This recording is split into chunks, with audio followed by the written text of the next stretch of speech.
We've heard a number of times that fire does not discriminate. It doesn't care what your color is, it does not care what your religion is. But in my opinion, from what I've seen, fire sure likes to kill First Nations people. Families shattered and a community heartbroken after fire rips through a home on the Oneida of the Thames First Nation, taking 5 lives, all members of one family. A 3-bedroom home burned to the ground. Pikangikum Chief Dean Owen says 6 adults, 3 children, all related, are dead.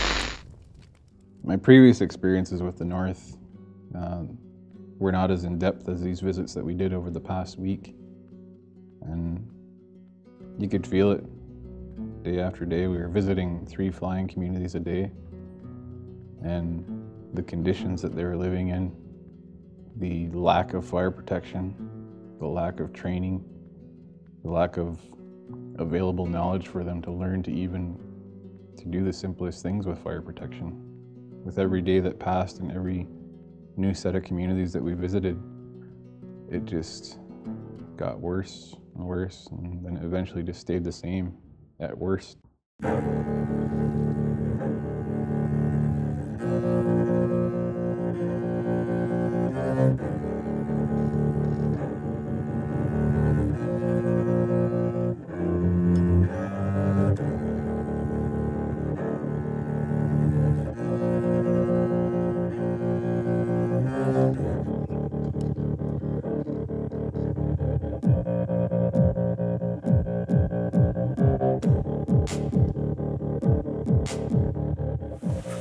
No, that expires this year. Yeah. This was 2003 also.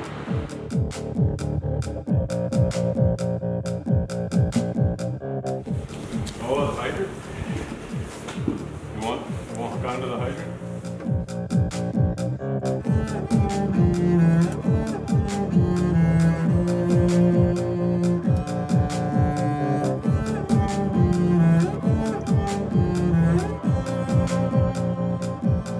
I wasn't expecting this. I was expecting some other things, and we're going to see things. I didn't expect a shed for a fire station. And no firefighters. Well, I'd like to see the truck winterized, so we would be able to use it in the winter time. So that's your fire truck.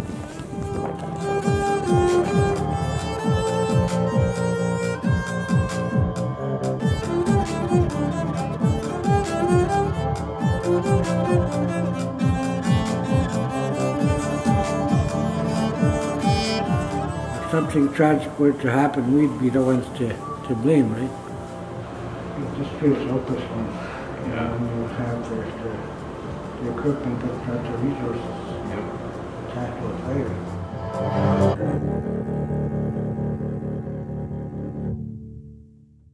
The way things have been happening and occurring does not work, will not work, and it has been proven time and time again that it will not. The time of formula-based funding and blanket-based solutions is gone. The reality of First Nations fire protection in Ontario is that we have lost 15 First Nations people in the past 12 months due to house fires. That is an average of 1.25 First Nation fire deaths per month. When a First Nation community is constantly living in a state of underfunded survival, it is only a matter of time before we lose more of our people. It is not a matter of if it will. It is a statistically known fact that we will lose more of our people to house fires. The Ontario Region First Nations Fire Protection Strategic Plan is finally being put together with the elements of inclusive consultation with these different communities, with visitations that have occurred to these communities, through engagement and discussion with different people involved in fire protection from these different communities.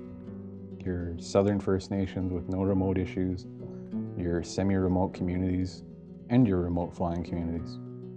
And I do believe that for the first time in the history of all of these strategic plans that have been created through the years, that we're finally going to see a plan being presented to the Chiefs of Ontario, which is reality-based and solution-based.